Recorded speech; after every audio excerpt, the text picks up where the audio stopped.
It is astounding how so many people get blitzed out of their minds and still get behind the wheel and drive. We wanted to know who the drunkest drivers are and just how wasted they were when they got nailed. Here's News 13's Alex Tomlin with a rundown of the worst of the worst.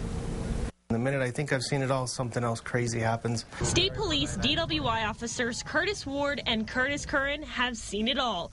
They can tell stories from drunks throwing beer at them to vehicle rolling backwards on I-40 with the driver passed out in the driver's seat, like laid across the seat. With the help of a statistics guru at the DWI Resource Center, we got our hands on a list of the drunkest drivers from last year.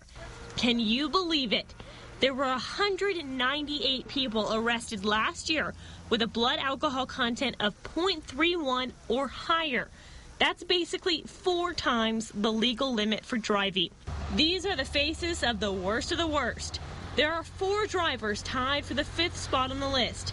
Edward Yazzie is one of them. Remember him? State police found him slumped over the steering wheel near the Sky City Casino last November.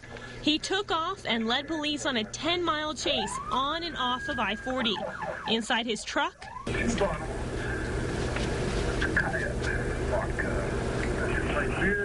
he blew a .40. Number 4 on the list, Brian Garcia. Garcia plowed into a 3-ton boulder in Paradise Hills, shifting the big rock. Deputies say he admitted to downing 7 shots and half a fifth of vodka.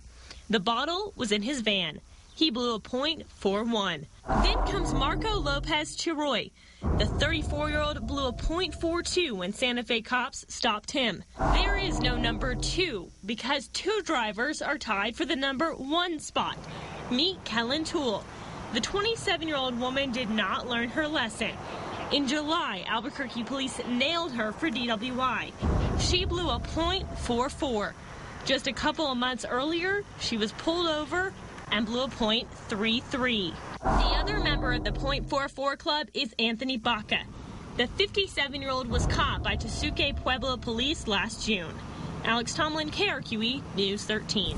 You probably guessed those weren't the first DWI arrests from most of those drivers. As Alex mentioned, 198 drivers were pulled over last year in New Mexico with blood alcohol levels above 0.31.